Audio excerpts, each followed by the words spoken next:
Logo అంటే తిప్పుతాడంట.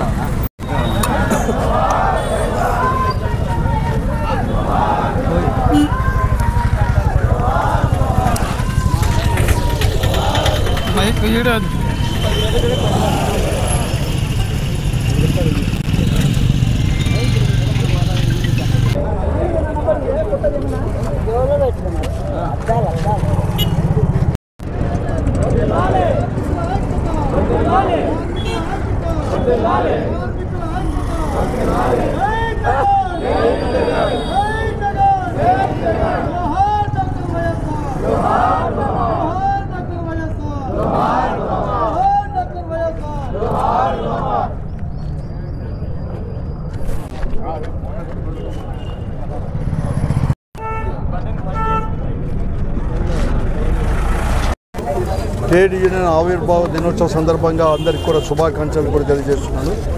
YSR Congress party పేరులోనే అంటే ఎస్ అంటేనే శ్రామికానందం. శ్రామికులకు అత్యధిక ప్రాధాన్యత, వారి యొక్క బాగోగుల కోసం కూడా పోరాడడానికి సిద్ధంగా ఉందని చెప్పేసి పేరులోనే ఎస్ అని పదం శ్రామిక అని పదాన్ని చేర్చి చెప్పగానే చెప్పింది కూడా జగన్మోహన్ రెడ్డి నాయకత్వంలో వైఎస్ఆర్ కాంగ్రెస్ పార్టీ కూడా. ఆవిర్భావం నుంచి కూడా అనేక పోరాటాలు కూడా చేసింది. అటు ప్రతిపక్ష పార్టీగా ఉన్నా, ఈ రాష్ట్రంలో అధికారంలో ఉన్నా, శ్రామికుల యొక్క అభివృద్ధి కోసం, శ్రామికుల యొక్క బాగోగుల కోసం, వారి యొక్క సమస్యలకు పరిష్కరించాలని చెప్పి చిత్తశుద్ధితో పోరాటాలు చేసింది. అలాగే అధికారంలో అవకాశం వచ్చినప్పుడు కూడా అనేకమైన విప్లవాత్మకమైన నిర్ణయాలు కూడా తీసుకొని ఈరోజు కూడా వైఎస్ఆర్ కాంగ్రెస్ పార్టీ కూడా వచ్చేసింది. ముఖ్యంగా అధికారంలో లేనప్పుడు, ప్రతిపక్ష పార్టీగా ఉన్నప్పుడు 2014 నుంచి 19 వరకు కూడా కార్మికులకు అండగా, ముఖ్యంగా అన్ని ఉద్యోగస్తులకు కూడా అండగా కూడా నిలబడింది. అధికారంలోకి వచ్చిన తర్వాత మొట్టమొదట్లోనే ఎవరు ఎక్కడ విధంగా ఆశా వర్కర్లకి దాదాపుగా 3,000 నుంచి 10,000 రూపాయలు కూడా, అంటే 300% కూడా ఒకటే పారి పెంచిన వైనం అనేది ఈ రాష్ట్ర చరిత్రలోనే కాదు, దేశ చరిత్రలోనే ఏ రాష్ట్రం చేయని విధంగా కూడా శ్రామికులకు నిర్ణయం తీసుకొని శ్రామికులకు అండగా నిలబడడం. అలాగే డాక్రా సంఘాలకు, యానిమేటర్లకు కావచ్చు, బుక్ కీపర్లకు కావచ్చు, ఒక పర్మనెంట్గా కూడా 10,000 రూపాయలు చేయడం కానీ, అనేక నిర్ణయాలు కూడా ఒక కాంట్రాక్ట్ ఉద్యోగస్తుల్ని క్రమబద్ధీకరణ చేయడం కానీ, అలాగే అవుట్సోర్సింగ్ వాళ్ళకు కూడా ఒక కార్పొరేషన్ అనేది కూడా నిర్మించి ఒక భద్రత అనేది కూడా చేయడము.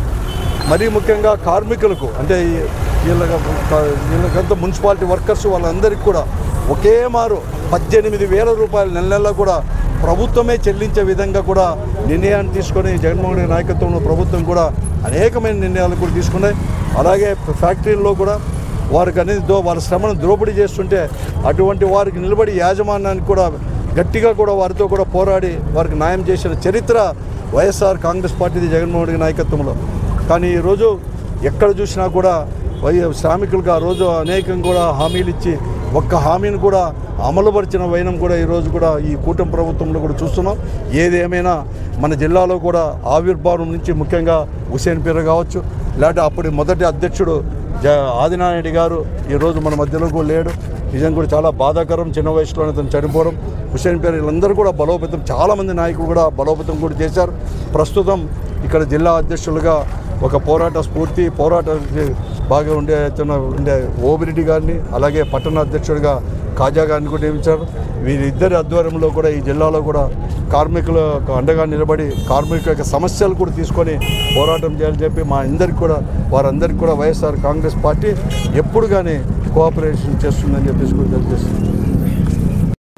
పథకాలు అంటే ఆటో కార్మికులకైతేనేమి, మళ్ళీ బీసీ ఎస్టీ మహిళలకైతేనేమి, మళ్ళీ చేయూత అయితేనేమి, మళ్ళీ కార్మిక వాళ్ళకందరికీ కూడా ఆటో వాళ్ళకైతే 10,000 రూపాయలు సంవత్సరానికి ఇస్తూ, మళ్ళీ చేనేత కార్మికులకి సంవత్సరానికి 24,000 రూపాయలు ఇస్తూ ఎంతో కొంత కార్మికులకు అండగా నిలబడిన పార్టీ వైఎస్ఆర్సీపీ పార్టీ. మరి ఈరోజు అవన్నీ కూడా మనకి జగన్మోహన్ రెడ్డి వచ్చిన తర్వాత భారతదేశంలోనే ఏ నాయకుడు చేయని విధంగా మహాత్మా గాంధీ కలలుగన్న గ్రామ స్వరాజ్యాన్ని తీసుకొచ్చి మళ్ళీ సచివాలయాన్ని ఏర్పాటు చేసిన ఘనత వైఎస్ఆర్సీపీ పార్టీదని చెప్పి తెలియజేస్తున్నా.